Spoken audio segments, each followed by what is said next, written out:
thank you all for visiting the National Museum of the Marine Corps. My name is Dave Vickers, and I'm the Deputy Director here at the National Museum of the Marine Corps.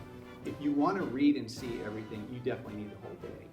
If you stopped in off of 95 and you want about an hour rest, you could probably see a good portion of the museum. You certainly won't see everything.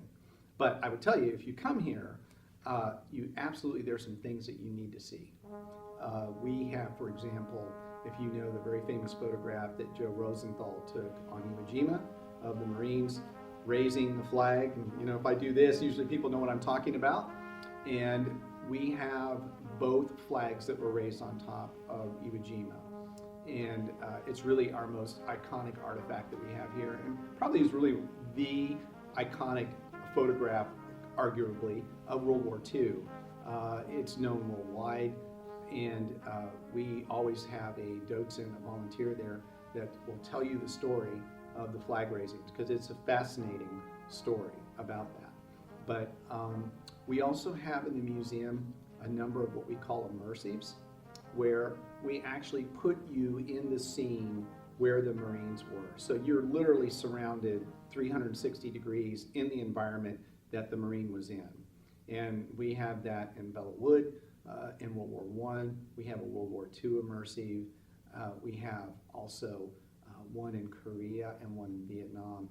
We think that that is one aspect of our museum that really makes it different. So to answer your question, if you only have a limited amount of time, I would head for those immersives. Just go in the gallery, experience that, and then go to the next gallery.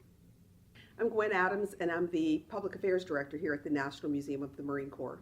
I'm also a retired Marine, so it's the perfect job for me. One of my favorite exhibits is in our World War I gallery. So you go through Belleau Wood, and you see the Battle of Belleau Wood, which for Marines is a pivotal battle. And then you go around the corner, and there's a Tin Lizzie. And in the back of that vehicle is a wounded Marine, another Marine standing at the back of the vehicle assisting him, and then another Marine unloading the vehicle. It's a World War I scene. But the Marines that we cast for that scene were Marines who served together in Iraq. So the wounded Marine in the back of the vehicle is Sergeant Tack. They were at a place where they were training Iraqi police officers. And he was on the roof, he was the duty, and he saw an incoming VBID, a bomb-laden vehicle.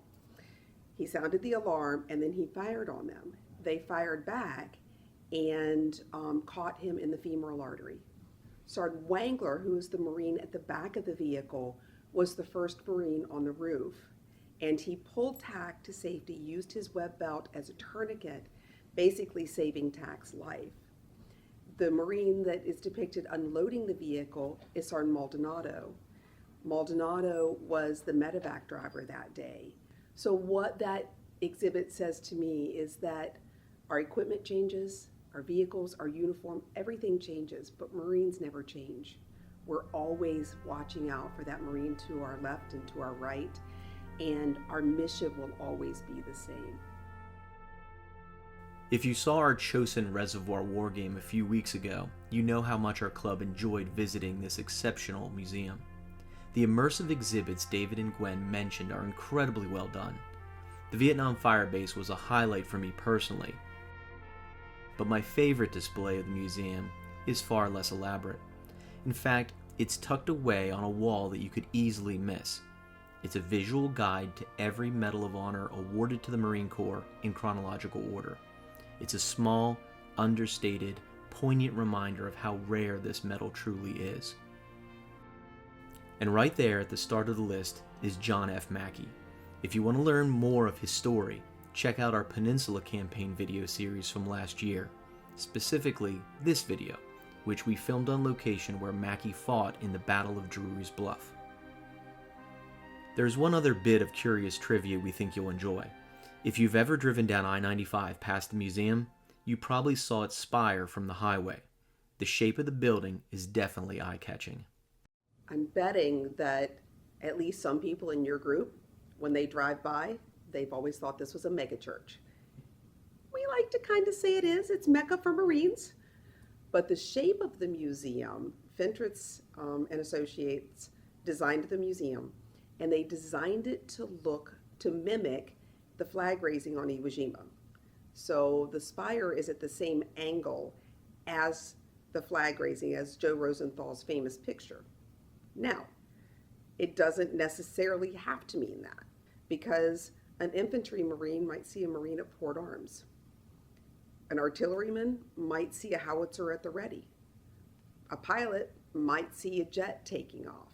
So it can be interpreted any way, but Fentress had the flag raising in mind when they designed it. It's an absolute beautiful museum. We're extremely proud of it. We've gotten a number of awards here at the museum. We're actually not quite finished with the museum. So for those of us who served post-Vietnam, we've been waiting for our galleries to open, and they're getting so close now. So we're talking everything from Beirut, Somalia, Desert Shield, Desert Storm, humanitarian missions, all of those things that led up to 9/11. For those of us who were on active duty when Beirut happened, for us that was a moment that we'll never forget when we got that news.